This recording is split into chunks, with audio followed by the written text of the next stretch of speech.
Hai semua, gimana kabar kalian? Jadi balik lagi di Andre Griston Channel. Di video kali ini adalah segmen nyangkut bareng. Jadi di segmen ini kita akan bahas tentang ekonomi makro dan juga lokal di Indonesia nanti. Dan juga aku akan coba untuk kaitkan seperti apa aku dalam mengambil keputusan investasi di kondisi market seperti sekarang ini. Pertama-tama disclaimer on, karena video ini bukan rekomendasi, teman-teman nggak harus ikutin ini, tapi teman-teman boleh untuk gunakan menambah referensi kalian. Sekali lagi bukan rekomendasi karena saya bukan financial planner kalian. Oke, hari ini itu teman-teman tanggal 18 September 2022, hari Minggu. Di sini aku akan coba untuk update sekilas aja ya untuk apa yang terjadi seminggu sebelumnya. Kita akan coba kaitkan nanti seperti apa kira-kira kondisi ke depannya. Oke, dari hari Senin 12 September itu teman-teman di sini ada beberapa event penting. Kayak contohnya di Inggris itu ada pengumuman PDB ya, year on year, month on month, terus juga ada produksi manufaktur. Ini yang menurut aku cukup kurang begitu bagus karena memang di bawah daripada perkiraan. Jadi perkiraannya ada di 0,4%, tapi kenyataannya ada di 0,1%. Ini mungkin disebabkan karena memang produksi mereka itu terhalang karena adanya kelangkaan energi di sana, seperti batu bara mungkin ataupun minyak yang memang sekarang sudah mulai turun, tapi kemarin kan naiknya itu gila-gilaan ya. Batu bara itu naiknya tinggi banget dan minyak berangsur-angsur sudah turun. Cuman masalahnya di Eropa sana itu supply-nya sangat bergantung sama Rusia. Sementara Rusia itu diblokir atau memblokir supply energi mereka ke Eropa. Ini menyebabkan kelangkaan di sana, teman-teman. Jadi wajar kalau produksi manufaktur mereka kemarin sempat minus 1,6%. Sekarang sih sudah membaik, cuman masih bisa dibilang di bawah ekspektasi, dan itu kurang begitu bagus untuk ekonomi makro. Selain itu juga yang penting adalah ada indeks harga konsumen atau kita bilangnya CPI.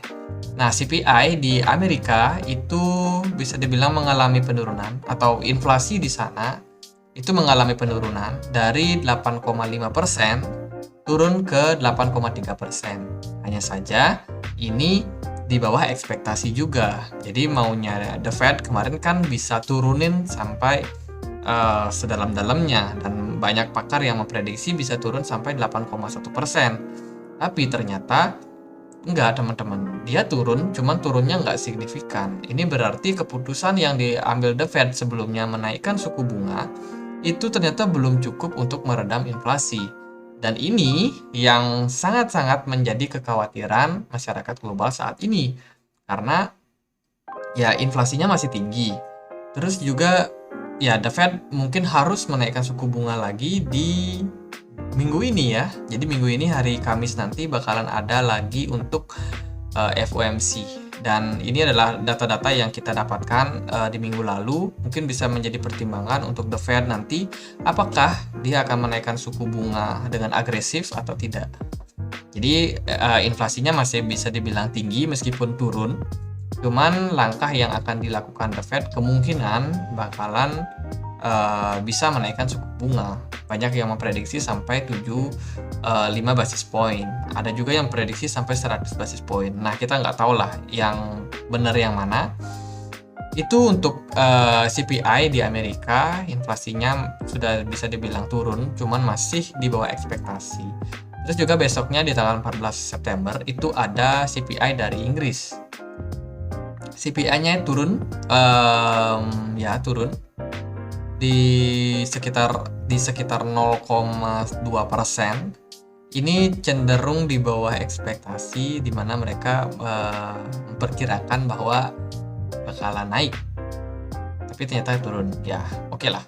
Terus juga kalau kita lihat di sini penjualan retail inti itu ada sedikit penurunan ya, minus.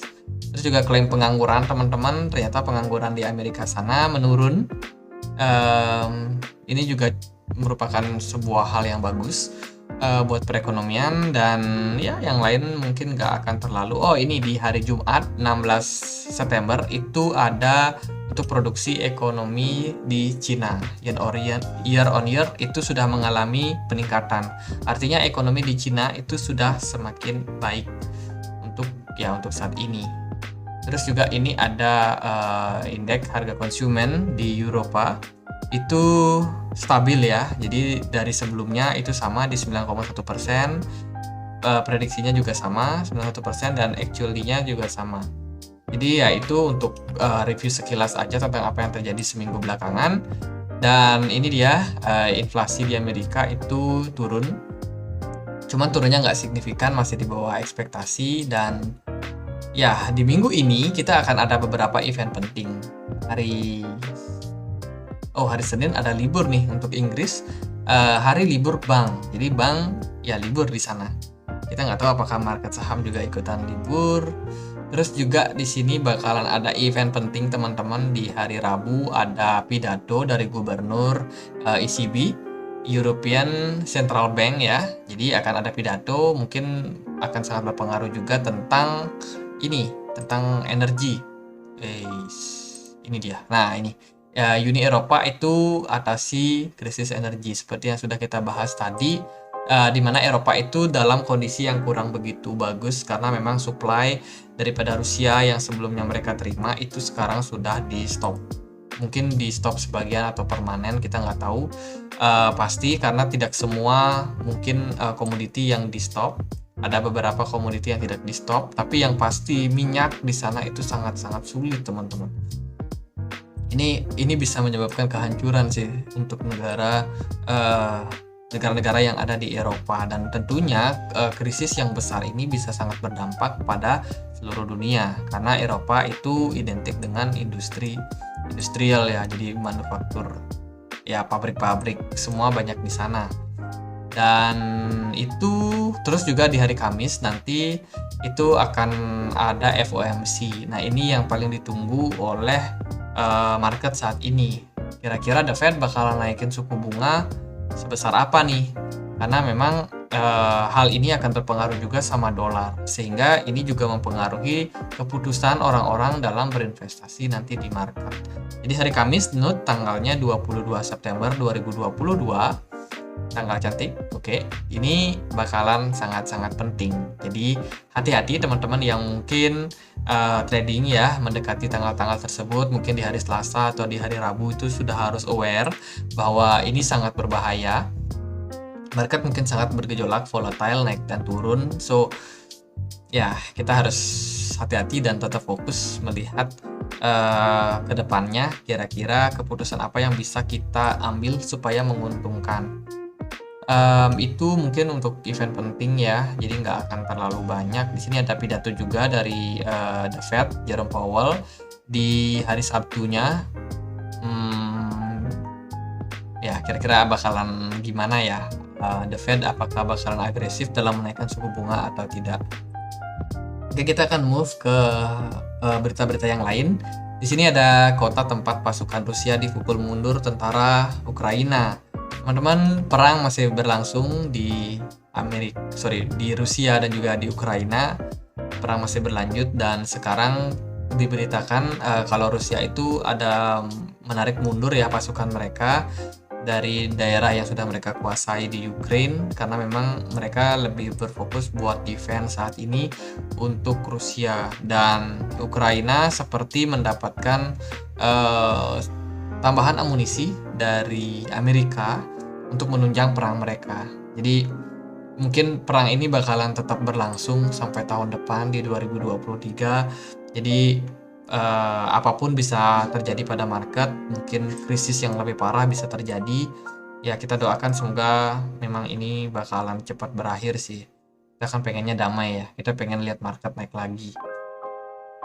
Ya, nextnya di sini ada pesta bubar, harga batu bara ambruk. Ya teman-teman, batu bara itu sudah naik sangat signifikan sebelumnya. Dan saat ini batu bara sudah mengalami fase koreksinya. Di sini sudah ambruk 7,8% secara point to point. Energi itu sudah mulai bisa dibilang jenuh untuk naik. Kalau kita lihat di sini ada harga batu bara US per tonnya, kita bisa lihat bagaimana dia sebelumnya di tahun 2021 itu sempat naik dikit. Terus juga di sini ada di November ya, di November 2021 itu sudah mulai rally tinggi sekali teman-teman. Di sini aja harganya baru sekitar 150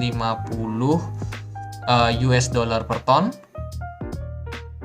Terus itu naik signifikan dan saat ini ada di harga sekitaran 400. Jadi itu naiknya udah berapa? Udah hampir 2 kali lipat. Mungkin 3 kali lipat, hampir 3 kali lipat ya kenaikannya. Dan sekarang itu sudah mulai mengalami fase koreksi. Jadi untuk batu bara ini karena memang kelangkaan yang terjadi di luaran sana, ini membuat emiten-emiten yang memproduksi batu bara itu banyak kebagian profit, dan tentunya saham-saham di Indonesia yang bergerak di bidang batu bara itu bakalan bagiin dividen banyak banget. Tahun ini itu sudah banyak banget, mungkin akan berlanjut di tahun depan juga. Menarik untuk kita lihat. Terus juga ada minyak ya yang udah berangsur-angsur mulai turun teman-teman. Jadi beda dengan batu bara tadi, minyak itu semakin hari itu sebenarnya semakin langka. Cuman karena memang kondisinya market seperti sekarang ini, di mana orang itu malas buat spending banyak, dan produksi pun pabrik-pabrik juga mengurangi produksi mereka karena daya beli di masyarakat itu turun.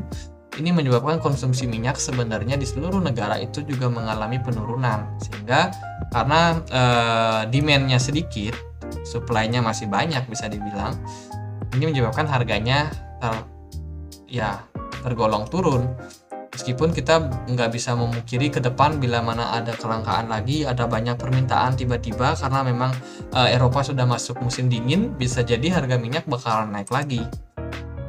Itu terus juga untuk market crypto ya, kita lihat di sini untuk fear and greed-nya teman-teman ada di point fear. Kemarin sempat extreme fear, sekarang ya perlahan-lahan mulai naik lagi ke point 27.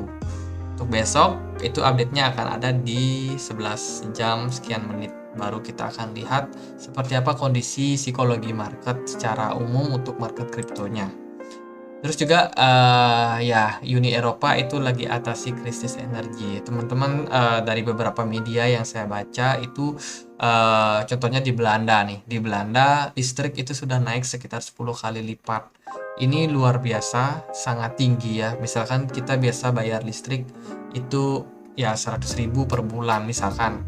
Terus tiba-tiba kita harus bayar 1 juta per bulan. Itu bayangin gimana orang nggak menjerit gitu. Itu baru rumah tangga, apalagi produksi ya kita bisa bilang mungkin pabrik-pabrik yang membutuhkan banyak listrik, itu bayarnya gimana teman-teman. Nah ini menyebabkan ekonomi di sana cenderung sulit. Jadi mereka produksi juga berat, terus juga permintaan pun juga nggak banyak. Kalau mereka nggak produksi maka ya PHK karyawan itu bakalan banyak di Eropa sana. Nah Belanda itu hanya satu perwakilan, kita belum bahas negara-negara yang lain juga. Jadi Eropa menurut saya kondisinya lagi nggak bagus teman-teman. Oke, selain itu di sini ada berita tentang asing terus kabur tinggalkan Indonesia. Terus 131 triliun rupiah. Nah ini ada berita dari obligasi ya. Investor asing itu masih keluar obligasi dalam negeri alias outflow. Jadi ini sebenarnya merupakan salah satu pemicu juga kenapa rupiah itu mengalami penurunan terus. Karena banyak investor asing yang merasa tidak aman menyimpan dananya di Indonesia.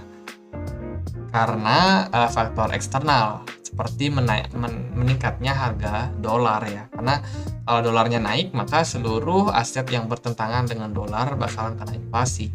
Rupiah kita itu sudah kena inflasi, bahkan $1 itu kurang lebih ada 15.000 rupiah atau setara dengan 15.000 rupiah. Ini kan merupakan depresiasi yang cukup dalam ya, karena sebelumnya itu cuma 14.000 rupiah. Jadi banyak investor yang berangsur-angsur keluar dari obligasi Indonesia. Tapi memang kepemilikan obligasi di Indonesia untuk asing itu sekitar 15%. Dan juga di sini dijelaskan kalau yield atau bunganya untuk SBN itu sekitar 7,14%, which is ini lebih besar daripada bunga deposito untuk yield atau imbal hasil dari obligasi negara di Indonesia. Sebenarnya masih terbilang bagus ya. Dan efeknya apa? Makanya kemarin kalau teman-teman mungkin ada invest ya di reksadana, ini aku pakai contoh aja, reksadana Sukor Invest Bond Fund. Ini aku ngambil datanya dari Bibit. Itu dia mengalami penurunan teman-teman kalau kita lihat. Nah ini kalau kita compare ya dari 1 Maret 2022 itu dia terus mengalami penurunan yang cukup signifikan. Drawdown-nya itu sekitar ya kurang dari 4%, 3,97%. Jadi ini merupakan penurunan yang cukup lumayan untuk obligasi. Nah, ini aku cuma pakai contoh aja ya untuk reksadana obligasinya. Dan gimana nih kalau asing terus keluar? Apakah ini akan menyebabkan obligasi turun lagi? Justru menurutku ini adalah kesempatan kita buat investor. Mungkin ada teman-teman yang invest juga di reksadana. Mungkin yang mau invest untuk midterm ya. Midterm itu sekitar 3-5 tahun. Itu mungkin sudah mulai bisa untuk mempertimbangkan gimana kalau kita invest di reksadana obligasi. Mungkin teman-teman yang mau beli obligasi langsung, surat utang negara ya boleh-boleh aja. Teman-teman bisa pakai app dari Bibit. Itu tinggal download aja di Play Store atau di App Store, terus kalian sudah bisa memulai investasi kalian. Kalau misalkan bingung, boleh teman-teman cek link yang ada di kolom deskripsi. Di sana aku kasih tutorial bagaimana mendaftar untuk akun Bibit. Di sini ada banyak sekali pilihan reksadana obligasi ya dari berbagai manajer investasi. Teman-teman boleh pilih, boleh research yang mana menurut kalian cukup oke. Kalau aku melihat sih ada yang bentuknya kayak stable fund ya. Di sini ada 2, Sukor Invest dan juga Dana Mas Stabil. Ini bentuknya stable fund. Ini cocok buat teman-teman yang low risk, yang nggak suka dengan fluktuasi naik dan turun. Kalian pengennya yang naik terus ya, ada Sukor Invest stable fund. Contohnya di sini untuk potensial profitnya itu sekitar 6,8% per tahun. Jadi ya hampir 7%, dan ini bakal meningkat terus seiring peningkatan daripada obligasi nantinya. Kalau yield dari obligasi semakin naik, tentunya ini akan semakin naik juga. Nah, karena menurut aku kemarin kita sudah mengalami fase bearish untuk obligasinya, di mana banyak investor asing yang turun.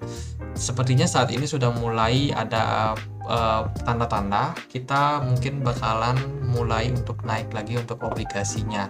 Tentunya nggak dalam jangka waktu dekat ya kemungkinan, karena obligasi juga bertentangan dengan BI rate teman-teman. Jadi suku bunga di Indonesia itu bertolak belakang dengan obligasi. Nah, The Fed kan mau naikin suku bunga nih. Indonesia juga dalam kekhawatiran nih, jangan-jangan BI juga akan naikin suku bunga. Terlebih kemarin kita juga lihat bagaimana BBM udah dinaikkan ya. Ini kan bisa menyebabkan inflasi. Nah, inflasi itu bisa ditangani dengan BI menaikkan suku bunga. Kalau memang benar dalam jangka waktu dekat setelah mungkin keputusan The Fed menaikkan suku bunga, Bank Indonesia juga ikutan menaikkan suku bunga, ya bisa jadi kita lihat jangka waktu dekat obligasi bakalan lanjut turun lagi. Cuman itu adalah peluang menurut aku pribadi buat kita cicil belinya. Jadi itu untuk reksadana, untuk diversifikasi asetku ya. Jadi aku akan pertimbangkan buat beli. Kemarin sudah sempat untuk cicil, dan ke depan kalau memang turun lagi bakalan beli lagi. Itu untuk invest midterm mungkin 3-5 tahun ke depan. Terus juga di sini ada berita tentang penjualan motor listrik yang meningkat. Teman-teman, kita tahu BBM naik, dan BBM itu semakin lama semakin langka. Minyak bumi semakin lama semakin langka. Minyak bumi juga nggak sehat buat ekologis atau lingkungan. Jadi nggak bagus, polusinya menyebabkan pencemaran di mana-mana. Tentunya peralihan ke teknologi yang lebih baru, yang terbarukan seperti listrik, ini menjadi cukup bagus. Meskipun kita juga tahu kalau listrik itu kan perlu banyak proses untuk peralihan energinya. Belum lagi kalau kita lihat dari bagaimana listrik diperoleh, itu kebanyakan dari tambang batu bara yang sebenarnya merusak alam juga. Cuman dari perhitungan banyak ahli itu merusak alam, cuman nggak akan separah kalau kita pakai minyak. Tapi kita juga perlu mempertimbangkan karena nikel itu juga menjadi bahan baku sih untuk membuat baterai, jadi juga menyebabkan perusakan alam sebenarnya. Cuman mungkin untuk persentasenya untuk green energy ini cenderung lebih baik ya ketimbang minyak. Karena minyak yang sifatnya limit sudah semakin habis, jangan-jangan dalam beberapa puluh tahun ke depan minyak benar-benar habis. Jadi ini adalah salah satu langkah untuk gimana caranya nih kita mengalihkan yang tadinya pakai minyak itu beralih kepada menggunakan listrik. Dan juga mungkin ketergantungan kita terhadap batu bara ke depan mungkin akan digantikan dengan misalkan panel surya. Itu juga mungkin jadi tenaga solar, tenaga matahari ya. Jadi alternatif untuk energi nanti, sehingga bisa untuk mengurangi pencemaran atau perusakan lingkungan. Itu mungkin untuk pembahasan dari news-news sekarang. Terus juga gimana nih, kita akan lihat dari chartnya aja langsung supaya kita bisa lihat gambaran. Teman-teman, dolar itu kemarin sebenarnya cukup emosional sih. Ini kemarin dia bentuk triangle ya, symmetrical triangle atau mungkin bullish pennant kita bilang. Dan ya kemarin dia sempat break, hanya saja di sini dia fake teman-teman. Jadi menarik banget untuk kita lihat sekarang dolar dalam kondisi koreksi kemungkinan setelah dia bikin di sini ada doji candle atau shooting stars. Terus juga dikonfirmasi dengan satu candle merah di sini. Dari MACD pun juga dia sudah ada dead cross. Ini menandakan bahwa adanya potensi bahwa dolar bisa saja terkoreksi jangka waktu pendek. Ya kita nggak tahu, saat ini market forex masih libur hari Minggu. Besok pagi itu jam 4 WIB, jam 5 WIB itu kira-kira itu sudah buka untuk market Australia. Kemungkinan bakalan ada fluktuasi harga dari US dollarnya. Kita nggak tahu apakah bakalan naik, bakalan turun. Ya kita lihat aja karena posisinya saat ini dia lagi dalam symmetrical triangle, belum breakout. Dan ya dari beberapa indikator sih di sini kelihatan mungkin bakalan turun dulu, koreksi dulu. Nah ini bakalan mempengaruhi beberapa aset. Satu lagi di sini kita akan bahas soal emas ya, sedikit aja bahas tentang emas. Emas teman-teman dalam kondisi koreksi yang cukup lama, berhari-hari sudah emas mengalami fase koreksinya. Di sini kita lihat emas bergerak di dalam sebuah descending channel. Dan di manakah kira-kira emas akan menemukan bottomnya? Nah, kenaikan dari dolar selama ini itu cukup lama menekan emas ya. Emas tertekan karena memang emas merupakan aset yang berlawanan dengan dolar. Dan saat ini sih dengan melihat kondisi seperti ini, sepertinya emas sudah mulai berada di area supportnya. Kita bisa lihat bagaimana emas ini terhadap rupiah ya per gramnya. Jadi diperdagangkan di kisaran 800.000. Ini sudah termasuk level support di trendline ini teman-teman. Jadi bisa dibilang untuk saat ini kemungkinan emas berpotensi buat kembali mencari level resistance-nya di atas. Begitu juga kalau kita lihat dari MACD-nya lagi berada di bawah dan juga sudah mulai sedikit penurunan untuk sellers-nya. Jadi kemungkinan emas berpotensi sekali menemukan bottom atau sudah dekat dengan titik bottomnya, sehingga dia mungkin berpotensi buat melanjutkan kenaikan. Nah bila memang itu terjadi, ini bisa menjadi hal yang positif buat teman-teman yang mau cicil emas saat ini buat invest long term. Ingat ya, emas itu harus long term teman-teman, karena kalau kita lihat dari historicalnya dengan perbandingan rupiah ya, ini bukan dolar, emas dibandingkan dengan rupiah itu selalu naik teman-teman kalau kita lihat dengan scope yang besar untuk jangka waktu yang panjang. Contohnya di sini emas cuma harganya 26 ribuan itu di tahun 1998 dan saat ini harganya sudah 800 ribuan. Ini kan peningkatan yang cukup signifikan untuk aset dengan market cap yang sangat besar seperti emas. Jadi ini untuk investing long term itu bagus. Nah buat teman-teman yang mungkin punya dana cukup banyak, teman-teman boleh untuk pertimbangkan beli emas emas batangan. Tapi kalau teman-teman yang mungkin uangnya terbatas nih, nggak sanggup buat beli 5 gram emas, 10 gram emas, teman-teman boleh untuk cicil belinya dengan, kalau aku pribadi sih belinya dengan bentuk tabungan. Ini ada tabungan emas Pegadaian. Di situ ini bukan endorse, tapi memang aku sharing karena aku pakai. Jadi aku sendiri dulu itu bekerja ya sebagai karyawan dan saat ini juga masih. Jadi bisa dibilang nggak terlalu punya uang gede teman-teman. Tapi pengen buat invest emas. Gimana caranya? Ya udah cari informasi. Waktu itu sih kebetulan memang dapat dari brosur ya. Jadi ada Pegadaian, kita bisa beli emas dengan jumlah 0,001 gram. Jadi itu waktu itu cuma Rp6.000 kita sudah bisa mulai investasi di emas. Jadi murah banget. Dan sekarang sih mungkin udah nggak 6.000 lagi ya, mungkin udah 10.000 atau 8.000. Jadi ya menyesuaikan lah dengan harga emas saat ini.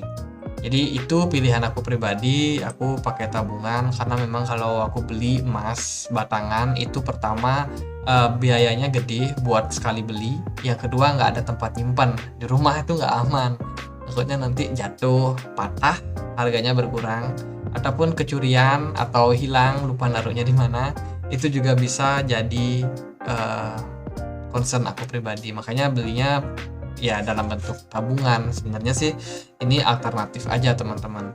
Jadi kenapa tabungan itu lebih aman? Karena kalau tabungan ini misalkan hilang, basah, kecuri, itu enggak, ya kalau kecuri misalkan itu enggak ada yang bisa tarik selain saya. Karena kalau mau tarik itu harus pakai KTP dan harus kita sendiri yang narik. Jadi gitu. Makanya menurut aku lebih aman pegang dalam bentuk tabungan. Kalau kita mau misalkan cetak emasnya juga bisa kok, tinggal datang aja ke outlet Pegadaian. Buat teman-teman yang mau daftar mau nabung emas itu ya datang aja ke outlet Pegadaian. Again, bukan endorse. Atau yang mau lebih simpel, teman-teman boleh untuk beli kayak di Tokopedia, di GoPay, ya di aplikasi Gojek ya, terus juga di Bank Neo itu juga bisa buat beli emas dalam bentuk digitalnya. Jadi cenderung lebih ramah buat para milenial yang mager, malas pergi, malas ngantri, jadi kayak gitu. Oke, emas menurut aku potensinya masih bakal naik sepertinya, melihat kejenuhan daripada dolar. Oh ya, dolar ini penting buat aku bahas juga. Dolar teman-teman, dia sudah mengalami fase yang namanya jenuh untuk naik ya. Kita lihat di sini, aku sudah sempat sharing juga di komunitas, komunitas diskusi di Telegram. Itu dolar ada kecenderungan dia sudah membuat bearish divergence.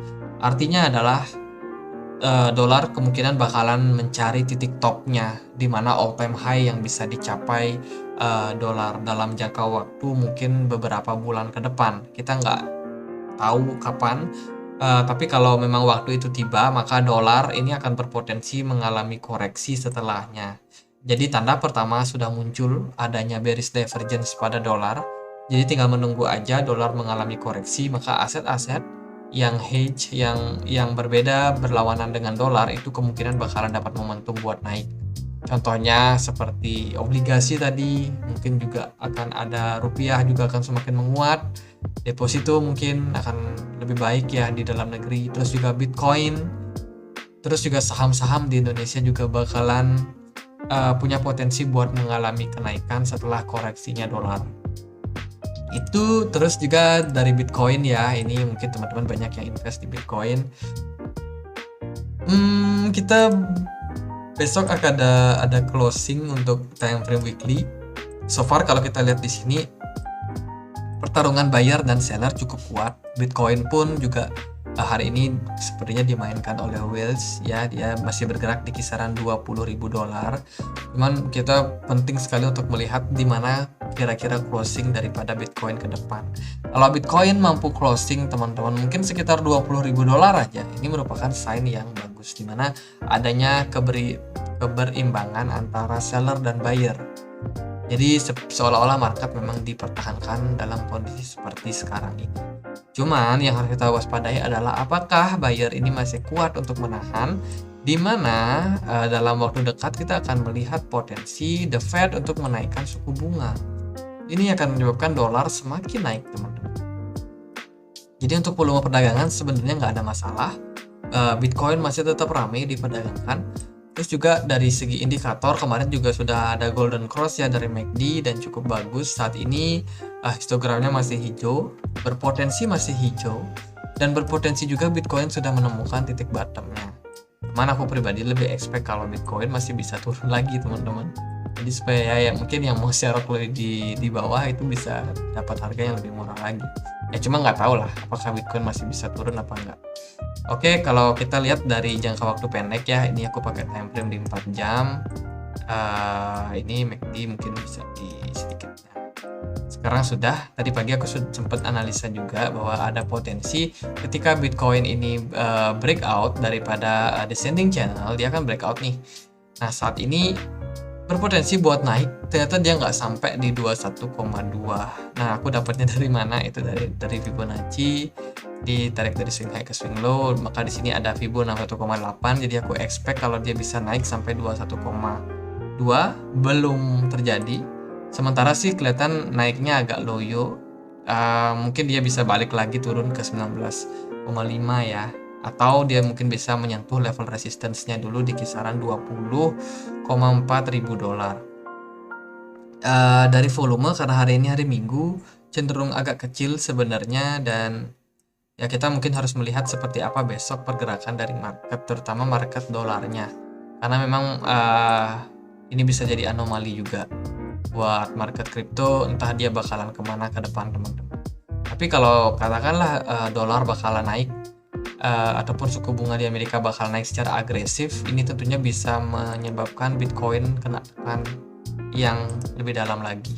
Terus selain itu juga BTC dominance, ini adalah BTC dominance di mana dominasi Bitcoin sebenarnya masih sangat tinggi teman-teman. Kemarin dia sempat kena reject di resistance di kisaran 1264 kena reject. Terus sekarang juga masih dalam kondisi uptrend-nya. Apakah ini bakalan turun? Kalau dilihat dari indikator MACD udah terjadi bearish divergence, mungkin bakalan koreksi, dan altcoin yang punya event, punya apa, dia bakalan kena trigger buat naik. Terus Ethereum, sekilas aja, Ethereum kemarin sudah menyelesaikan the merge. Ya berhasil, sukses. Sekarang Ethereum bukan lagi proof of work, tapi proof of stake. Ini tentunya lebih ramah lingkungan ya, lebih sedikit konsumsi daya, cuman dari upgrade yang terjadi ternyata tidak bisa mengurangi seperti gas fee ataupun ya hal-hal seperti menambah kecepatan transaksi, ya seperti itulah. Jadi untuk utility-nya cenderung masih cukup bagus untuk bisa digunakan, cuman tidak ada add value yang bisa ditambah. Jadi itu yang menyebabkan kekecewaan di market. Ethereum setelah the merge justru malah drop, turun, dibuang oleh banyak bandar ataupun banyak miner yang mungkin sudah akan beralih ya dari Ethereum. Mungkin dia akan mencari koin-koin lain yang bisa ditambang yang lebih profitable. Sekilas saja untuk Ethereum, dia membentuk pola broadening wedge. Saat ini sudah breakdown, dan menurut aku pribadi potensialnya masih bakalan bisa turun sampai ke level 1068. Berarti di situ ada level support ya. Jadi aku sendiri masih bisa melihat, ataupun pendapat aku pribadi masih melihat bahwa Ethereum masih berpotensi buat melanjutkan penurunannya ke level 1000. Apakah ini akan terjadi? Ya kita nggak tahu. Tapi sementara yaitu dari mana aku dapat angkanya itu dari tarik garis ini. Jadi di sini target penurunan aku pribadi ya bisa turun sampai ke 1000-an teman-teman. Jadi itu mungkin buat Ethereum, kalau memang the Fed agresif naikin suku bunga, Bitcoin drop, kita akan bisa melihat Ethereum turun teman-teman. Ya kita nggak tahu lah. Oke, terus selain itu ada market saham. Di sini waspada ya, sejarah mencatat September bursa saham longsor. Jadi ini bukan rahasia baru kalau September ini sering disebut September. Jadi baik bursa Amerika, bursa Indonesia, secara historik itu biasanya memang merah ketika bulan September. Apakah itu terjadi saat ini? Kita masih di pertengahan so far, jadi terlalu cepat untuk memutuskan. yang berikutnya di sini ada dari Kementerian Koordinator Bidang Perekonomian. Di sini aku coba untuk cari datanya. Sebenarnya ekonomi Indonesia ini baik-baik aja nggak sih setelah kita melihat kemarin BBM sudah dinaikkan, sekarang masih banyak yang protes, yang demo, oke. Tapi kita harus juga melihat data-data yang diterbitkan oleh Kementerian Koordinator Bidang Perekonomian. Jadi tren positif pertumbuhan ekonomi Indonesia terus berlanjut di tengah upaya menjaga momentum pemulihan ekonomi. Teman-teman, di Indonesia sekarang bisa dibilang dalam fase pemulihan ekonomi, dan ini diambil dari beberapa indikator. Seperti ya ini ekonomi Indonesia mampu tumbuh impresif ya di triwulan kedua 2022 itu sebesar 5,4% year on year. Ini merupakan berita yang sebenarnya sangat bagus karena ketika banyak negara di luaran sana justru mengalami krisis, ya kan, terus inflasi yang tidak terkendali, di Indonesia justru lebih baik untuk inflasinya. Ini masih cenderung aman, dan mungkin kita bisa lihat ya data inflasi di Indonesia. Mungkin kita masuk ke Bank Indonesia. Oke, Bank Indonesia. Di sini kita bisa lihat inflasi di Indonesia itu sebenarnya seberapa parah. Jadi inflasi di Indonesia itu masih terbilang aman di 4,69% itu per 31 Agustus. Jadi ini belum menghitung kenaikan kenaikan BBM kemarin ya. Jadi bunga untuk BI rate-nya itu sekarang ada di 3,75%. Ini kita bisa cek mungkin ya, ini untuk datanya. Jadi inflasi sempat turun ya, dari Juli ke Agustus sempat turun, dan langsung pemerintah ambil keputusan buat ini saatnya buat naikin suku bunga kemarin. Setelah itu disusul dengan kenaikan BBM. Berarti ada potensi September ini inflasi bakalan naik. Banyak yang prediksi sampai 6, 7 ataupun 8%. Dan tentunya inflasi yang naik ini akan diimbangi juga dengan BI untuk menaikkan suku bunga. Ini akan menyebabkan perlambatan ekonomi di Indonesia. Tentunya akan berdampak juga sama saham. Cadangan devisa kita ada sekian. Ini 100.032 dolar ya. Kenapa harus pakai dolar? Oke. Ya, segitulah teman-teman. Jadi semoga Indonesia masih bisa tetap kokoh di dalam menghadapi situasi yang tidak menentu seperti sekarang. Ini adalah IHSG teman-teman. IDX Composite Index. Kalau di TradingView kita bisa melihat bagaimana IHSG itu breakdown kemarin 2 kali merah ya. Ini di bulan di hari Kamis, kemudian Jumat ada panic selling gitu. Dan sepertinya besok di perdagangan besok ini masih bakalan lanjut untuk koreksi daripada Bitcoin. Rising wedge ini biasanya merupakan pola di mana market bisa berbalik arah turun ataupun mengalami koreksi, wajar saja. Untuk level supportnya mungkin yang bisa kita perhatikan untuk IHSG itu sekitar di 7.000-an ya. Menurut aku pribadi ini cukup potensial buat dituju. Berarti kalau itu terjadi maka September confirm mungkin merah ya. Ya kita nggak tahu teman-teman. Tapi kita masih tetap buat teman-teman yang mungkin trading di market saham, kita bisa melihat kira-kira di mana sih atau sektor apa sih yang diuntungkan dalam kondisi di sekarang ini. Jadi tadi kita sudah bahas untuk kondisi ekonomi. Kalau dari ataupun menurut pendapat kementerian itu bisa dibilang masih bagus, masih bertumbuh ya. Dan ya IHSG setelah kita cek tadi ini ada potensi buat mengalami koreksi, besok pun juga masih berpotensi buat mengalami koreksi. Dan karena ekonomi yang semakin bisa dibilang tidak menentu, harga sumber daya seperti batu bara, minyak itu juga sudah turun. Jadi perusahaan-perusahaan seperti yang menjual seperti tambang-tambang itu juga turun teman-teman. Di sini contohnya ada Timah TBK ini juga mengalami koreksi cukup ringan. Tapi yang menarik ada saham-saham di bidang konstruksi dan juga properti yang lagi naik. Di sini aku pakai contoh aja Ciputra, Ciputra Development. Ini chartnya di time frame 4 jam. Saya pribadi itu lagi memperhatikan saham-saham properti ya, karena menurut saya banyak untuk whales atau ya yang lagi panik buat mencari kira-kira ini sumber daya itu lagi turun, batu bara lagi turun harganya, terus juga minyak lagi turun, kira-kira lari kemana ya. Nah, satu saham yang belum naik itu adalah properti salah satunya, sehingga mereka sepertinya lagi coba buat mainkan harga di properti. Ciputra itu volume perdagangannya cukup bagus dalam beberapa hari terakhir teman-teman.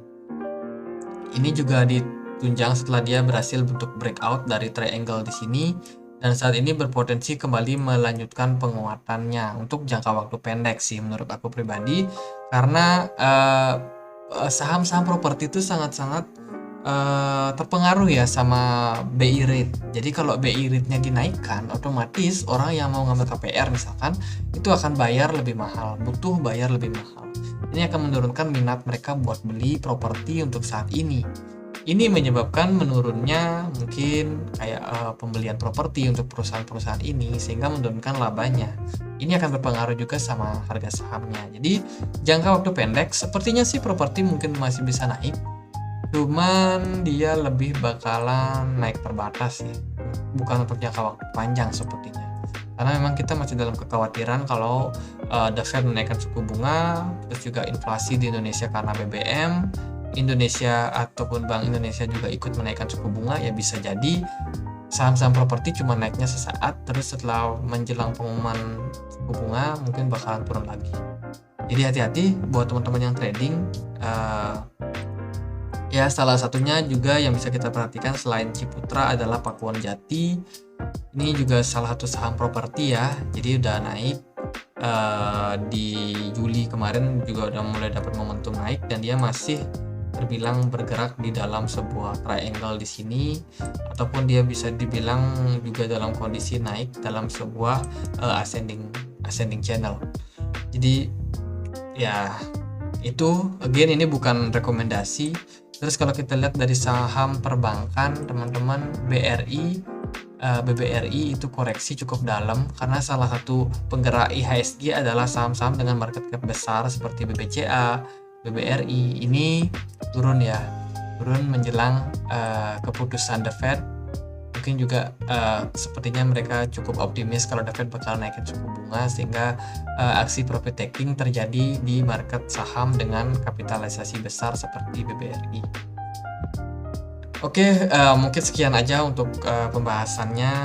Ini merupakan pendapat saya pribadi, dan juga keputusan investasi tetap ada di teman-teman. Di video kali ini aku cuma sharing ya, bukan buat pom-pom, bukan buat mengajak teman-teman buat masuk ke saham. Oke, buat teman-teman, kita punya komunitas diskusi di Telegram. Buat yang mau join, boleh join ya.